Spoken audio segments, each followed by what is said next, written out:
대표가 우리가 이제 국회에서 결정권을 가진 정당이 됐다 이 말이 그러니까 우리가 반대하면 반대고 찬성하면 된다. 그러니까 결국은 표결 결과는 우리가 주도했다 이렇게 이제 자백하신 게 된 거고요. 이게 저는 명분이 있다면 뭐 호남이나 뭐 전 국민들이 그럴 만해 이럴 것 같습니다. 이번엔 명분이 전혀 없어요. 명분이 없고 이제 되게 두 가지 정도거든요. 김희수 재판관에 대한 반대가 첫째는 이명박 박근혜 정부 하에서 박근혜 정부죠. 박근혜 정부 하에서 소수 의견을 많이 냈다는 거예요. 그렇죠. 그런데 소수 의견을 냈다는 게 결격 사유가 아닙니다. 헌재 구성은 더 다양화돼야 되고 소수 의견이 수렴될 수 있는 구도로 가야 되는 거고요. 다른 하나는 이분이 동성애에 대한 태도와 관련하여 의심받고 있는 건데요. 저는 그 점은 정말 좀 이상해요. 왜 이상하냐면 저도 차별금지법이라는 법안을 김한길 전 대표가 발의를 하셨고 우리 당 거의 60명이 이 발의에 서명했거든요. 근데 거기에 동성애도 차별금지 대상으로 들어있어요. 근데 그 부분 때문에 다른 분들이 저도 서명했는데 한 게 아니라 일반적인 차별금지 다른 거 다 있고 동성애가 들어가 있는 거예요. 그런데 이제 그게 갑자기 차별금지법이 동성애 합헌법이 되더니 동성애 지지법으로 바뀌고 이러더니 대대적으로 지난 총선 때 그 차별금지법에 서명한 의원에 대한 낙선 운동을 기독교계가 벌인 거 아닙니까? 일부가. 그런 논리적 비약을 끝내주신 분은 의외로 누군지 아세요? 반기문이세요. 그분은 동성애 결혼 합법화를 전 세계적으로 주장하고 다니셨는데 그러네. 그 보수 교단에서 반기문의 그런 행태에 대해서 문제 제기를 안 하셨거든요. 안 해가지고 그 이후로 이 차별금지법에 대한 문제 제기가 희석돼 버렸어요. 그런데 다시 김희수 재판관을 놓고 되살린 거죠. 일부가. 예. 그 둘 다 저는 타당성이 없다고 봅니다. 이들이 반대하는 건 사실 명문적으로도 반대가 그냥 힘겨루기에서 이겨보자. 어떻게 보면 문재인 대통령 지지율이 워낙 고공행진을 하고 이렇게 안보 상황이 위중한데도 떨어졌다 그래도 69%잖아요. 그다음에 이게 이제 리얼미터 조사가 그랬는데 그다음에 갤럽 조사는 여전히 뭐 72%인 거잖아요. 그러니까 이 상황에서 어떻게 기선을 제압해서 이 오름세를 내림세로 만들어 볼까 하는 그 기싸움 정치적으로 저는 김희수 재판관이 희생당했다고 생각합니다. 결정타를 날렸다고 봐요. 그러니까 뭐 제복 조작 사건이네, 너무나 빠른 재등판이네 여러 가지 비난을 받으면서도 일단 그 자리에 올라갔는데. 안철수 대표요? 네. 그러니까 제복 조작 사건이요? 네. 제보 조작 사건이요? 제보 조작이요. 네. 알겠습니다. 저도 벼르고 있습니다 지금. 근데 그렇게 해놓고 사람이 이런 게 있어요. 솔직히 말씀드리면은 잘못했고. 안철수가 아무리 나빠도 그래도 자유한국당보다는 나쁘리 뭐 하는 그 일말에 한 1%쯤 돼 있는 그래도 사람이니까 그래도 당신이 이쪽에 몸담아 본 적이 있으니 조금 사람다운 모습을 좀 보여주지 않을까라는 일말의 기대라는 게 있어요. 그럼 있나 없나 우리 셋이 솔직히 한번 얘기해 볼까요? 그러니까 기대하지는 않으나 어떤 결정적인 상황에 가면 그래도 저 사람은 이쪽에 한번 몸담아 본 적이 있잖아 하는 그러니까 기대라는 표현보다는 네가 그렇게 막장으로 가면 안 될 거야 뭐 이런 식의 생각을 간단 말이에요. 네. 그러다가 이번 사건을 보면서 제가 느낀 게 완전히 지우는 계기가 됐다라고 생각이 드는 거예요. 그러니까 1%라는 건 사실 99%에 비하면 아무것도 아닌 거지만 그래도 본 바탕이 이쪽으로 출발한 사람이고 막 말도 안 되는 걸로 가지면서 지가 양심이 있으면 좀 도와주거나 그러지 않을까 이런 생각한단 말이에요. 근데 이번 사건 보면서 이 사람은 안 되겠구나. 좀 나쁘게 표현하면 뭔가 좀 사이코패스 같은 느낌도 솔직히 받았어요. 저는요 그 노래가 생각났어요. 뭔데요? 나 이런 사람이야 이런 노래 있지 않아요? 있어요. 네, 그 노래가 딱 그 머릿속에 촥 나 이런 사람이야 알아서 기어 아니면 쉬어 알았으면 뛰어 그래 내가 원래 그래 그래서 뭐 어쩔래. 정치인이 가져야 될 소양 중에는 저는 가장 강력하고 중요한 건 그렇게 보거든요. 진짜 민심의 소리를 듣고 네. 상식에 반하지 않는 것들을 하는 행위. 내가 하는 정치적 행위가 진정 누구를 위한 거냐. 사실 자기 속마음으로는 내가 정치적으로 크고 싶어서 오는 건 누구나 당연한 거잖아. 네. 근데 그 기준을 국민적 눈높이에서 보는 게 중요한데 이 사람은 딱 어떤 느낌이냐면은 내가 캐스팅 보트를 진 정당의 당대표가 됐어. 나 힘을 보여줄게. 나한테 고개 숙여. 이 느낌밖에 없더라고요. 그러니까요. 나 이런 사람이야 있고요. 나 이런 사람이야. 그다음에 네.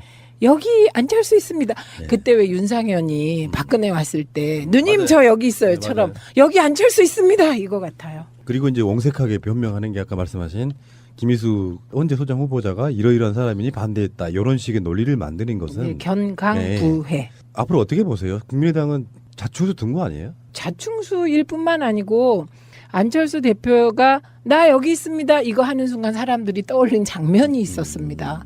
제가 갑철수입니까? 예. MB 아바타입니까? 그 장면을 다 떠올리셨더라고요. 제가 갑철수입니까? 안철수입니까? 제가 MB 아바타입니까? 자기 정치를 하는 것을 탓하는 건 말이 안 돼요. 정치인은 다 자기 정치 하는 건데요. 문제는 자기 정치를 잘 해야 되는데 자기 정치로 자기를 망하게 한다. 제가 밤에 이제 자기 전에 잠이 안 와가지고 잠이 안 오면 주로 하는 게 이제 기사 검색 이런 거를 좀 해요. 그럼 더 잠이 안 오지 않아요? 일상적인 내 생각이 빠지면 잠이 안 오더라고요. 그래서 어떤 뭔가 일을 하는데 침대에 엎드려가지고 문득 안철수에 대한 다른 생각이 떠올랐어요. 다른. 지금 이 사태를 보면 그 전부터 당대표 나올 때부터 호남을 버린다, 탈호남 이런 얘기가 있었잖아요. 그렇죠. 정치적 계산이 조금이라도 있는 사람은 호남 사람들한테는 오히려 더 악영향을 끼칠 거라고 보는데 그러니까 호남을 제외한 또는 호남 포함 홍준표 당은 찍기 싫은 사람들을 위한 실제로 보수 선언일 수도 있다는 생각을 해봤어요. 그러니까 우리 이제 입장에서. 바당과 더 나아가 자당과 연합 내지 연대할 수 있는 첫걸음이다. 그것까지는 아닌 것 같고 제 생각에는 네. 아예 그쪽 표를 내가 가져온다. 나는 보수다라는 선언을 직접적으로 대놓고 하는 것 같다. 그거 이미 실패한 거잖아요. 대선 때 그렇게 했잖아요. 국민들에 의한 뭐 연대? 국민들에 의한 뭐 어쩌고 있지 않았나요? 다 까먹었어 그러니까 우리 벌써. 작년 총선 분석은 호남표와 젊은 표 일부. 수도권에서는 보수표가 많이 붙었다 이거거든요. 보수표도 그렇고 젊은 표 일부가 같고요. 그거는 소위 두 거대 정당, 이제 안철수식으로 표현입니다. 그 두 정당에 대한 거부감을 가진 제3정당 지향표 일부 있다고 봐야 되죠. 근데 그 건강성은 지금 안철수에게 거의 없어졌고요. 그다음에 이제 푸나님의 분석이 상식인데 그 상식을 또 본인이 깨세요. 호남 가서 호남 예산 맞아요. 홀대론을 또 하세요. 그러니까 지금 보세요. 분열의 정치, 그다음에 아집의 정치, 자기 존재 확인의 정치, 거기에 그 구태 중에 구태 지역 갈등 정치. 그러니까 이분은 새 정치로 시작했다가 막장 구태 정치로 지금 가고 있는데 꼬린 지점으로 지금 뛰어드시는 거 아니에요? 사람은 자기를 객관적으로 보기는 좀 힘들어요. 그쵸. 그렇긴 한데 이분은 지지율이 말해주는 거를 의미를 깨닫지 못하고 있는 것 같아요. 지지율이 왜 안 나올까? 그 지지율이 안 나올 걸 분석을 참모들이나 본인이 착각을 하고 있는 것 같다. 그런 생각이 좀 들어봤어요. 당신을 찍어줄 사람은 한정돼 있는 거예요. 근데 한정되어 있는 찍어줄 가능성이 있는 사람들을 위한 정치를 해야죠. 그렇죠. 네. 그래서 저는 안철수 대표가 정말 절대절명의 위기에서 대표 출마한 거잖아요. 국민의당 일부에서 안철수 팽시키려는 분위기가 있었잖아요. 나오면 된다. 그런데 나오면 죽는다. 이게 우리들의 분석이었거든요. 근데 지금 그럼 이제 사람은 누구나 기사회생이라는 말이 있어요. 죽는 길인데 그 길에서도 마지막 한 가닥 올바른 가닥을 잡고 나가면 시간이 걸리면 살아나는 길이 있는데 스스로 가위로 싹둑 그 선을 잘라버린 겁니다. 그렇죠. 이번에. 돌아올 다리를 불태웠다 이런 얘기 있잖아요. 끊어버렸다. 네, 근데 돌아온 다리를 불태웠다 그랬을 땐 정말 그게 좋은 의미로 쓰이는데요. 그렇죠. 결연한 의지 이런 건데. 네. 그러면은 이제 뭐 안철수는 여기서 이미 접어둬서 네. 홍준표와 같은 무리로 저는 이제 취급을 할 생각이에요. 앞으로는. 그렇게 네. 됐죠. 그리고 홍준표 대표의 가장 큰 특징은 지지율 떨어지면 여론조사 기관을 없애고 싶어 하시고 네. 언론에 좋게 보도가 안 나면 또 해당 언론을 없애고 싶어 하시고 지금 그런 분이 방송 장악 운운하는 아주 웃기는 상황에 우리가 직면하고 있죠. 우원식 원내대표의 책임론도 있고 네. 본인이 사의표명했는데 그게 지금 뭐 반려됐다는 이야기도 있고. 근데 이런 지점을 보거든요. 예전의 문법 같으면 이런 상황이 엄청난 상황이 벌어졌으니까 어떤 전략의 부재 이런 것을 탓하며 자리가 물러날 수도 있는데 전반적인 요건 수뇌부의 기류는 이런 걸로 물러나면 안 된다는 그 기류가 있는 것 같다는 생각이 들거든요. 기류 이런 거죠. 우리가 열린우리당 때 때문에 그래요. 열린우리당 때 대표가 몇 번 바뀌었는지 다 기억하고 있고요. 그 대표가 바뀌고 당이 계속 불안하면서 이제 이게 노무현 대통령 제대로 서포트하지 못한 우리가 트라우마가 있잖아요. 그리고 저는 그 트라우마는 살아서 작동해야 된다고 생각해요. 그 트라우마만은. 그래서 다시는 그런 실수는 안 해야 된다고 생각하고요. 원내 사령탑이 일부 비판받아야 합니다. 근데 이제 저는 이 과정을 보면 제일 아쉬웠던 점은 이유정 사퇴 시점입니다. 네, 이유정이 사퇴함으로써 카드가 없어진 거예요. 그래서 저는 그때도 이야기했거든요. 네. 이유정 후보자가 네. 사퇴해줌으로써 김희수는 훨씬 쉬워졌겠다라고 설명을 했었거든요. 사실은 그때는. 근데 너무 일찍 한 거라는 그쵸. 거죠. 예. 사퇴 시점. 사퇴를 하는 건 맞는데 그 이유정 개인으로 보면 사퇴했기 때문에 욕은 덜 먹는데 이게 전체 틀로 보면 이 전략을 짤 때 이유정과 김희수는 같이 갔어야 되는 거고 처음 전략은 그거였죠. 여당도. 근데 이제 이유정 후보자 너무 빨리 사퇴해 버리니까 또 그 상태에서 이제 맞고 이렇게 가는 거죠. 사퇴 효과가 좀 반감돼 버린 거죠. 그렇죠, 예. 그렇죠. 그래서 이제 돌아보니 이제 그렇더라. 이거를 이제 여당 지도부들 다 그렇게 생각을 하고 있겠죠. 그런데 저는 그렇게 생각해요. 본래 3세판이라는 게 있기 때문에. 그래서 이번에 아쉬운 점이 많이 있을 거라고 생각합니다. 지지자들께서. 네. 그런데요. 안에 들어가서 해보면 120석 여당 가지고 한 명 한 명 설득해 나가는데 아무리 노력을 해도 결국 뒤통수 치는 표는 뒤통수 치는 겁니다. 그럼 이제 비난의 핵심이 뒤통수 치는 표를 왜 감지하지 못했냐인데 그것도 감지한 표가 있고 감지 못하는 표가 있는 것이거든요. 네, 그래서 저는 지금 뭐 우원식 원내대표가 사퇴하는 것은 그건 정말 자당 국당이 자바국당이 바라는 바라고 생각합니다. 그렇게 되면요. 원내대표가 만약에 지금 그만두면 원내대표 공지하고 다시 뽑는 데까지 아무리 그거를 이렇게 그 기간을 축소시켜도 열흘쯤 걸려요. 그럼 열흘 동안 정기국회에 우리 쪽에 그 협상 창구가 없어지는 거거든요. 네. 그러니까 이제 언론이나 또 일부 이제 지지자분들 입장에서는 전략이 너무 없어가지고 매번 당한다 이런 비판들을 하시거든요. 근데 네. 그 자리에 누가 가도 비열하게 정치하는 사람들은 못 이길 것 같다는 생각도 좀 들고요. 네, 그러니까 더 치열해지고 더 꼼꼼해져라. 그거는 뭐 100% 수용. 네, 그런데 3세판 있으니까요. 네. 두 번까지. 네. 근데 어제 청와대 반응은 상당히 불편한 기색이 역력했던 그런 반응이었는데 그렇죠. 네. 표현들을 보면 사인간에 표현하면 정말 짜증난다 이것들아 이런 느낌이었어요. 그래서 있을 수 없는 일이는 거죠. 헌정사상 처음이라니까요. 그런데 이제 결국에는 김희수 헌재 소장 후보자가 헌재 소장 권한 대행이었잖아요. 네. 그러면 새롭게 임명을 하지 않으면 계속 권한 대행 체제로 가는 거 아닌가요? 그렇죠. 네. 그냥 가는 거죠. 8분으로 그냥 가는 거고요. 예. 예. 그리고 다른 한 분은 대통령 몫이에요. 대통령 몫으로 지명해서 뭐 그럼 이제 뭐 그냥 가는 거죠. 대통령 몫은 그 표결이 없잖아요. 그러면 앞으로 정치라는 게 또 어떻게 보면 기세 싸움, 전쟁과도 같은 거여서 네. 자유한국당과 국민의당, 바른정당 이런 데는 기세를 한번 올렸단 말이에요. 네. 뭐 자기들 내부적으로 어떤 문제가 있을 것 같고. 네. 그러면 앞으로 전망 좀 해주세요. 이것이 줄 효과, 나비 효과.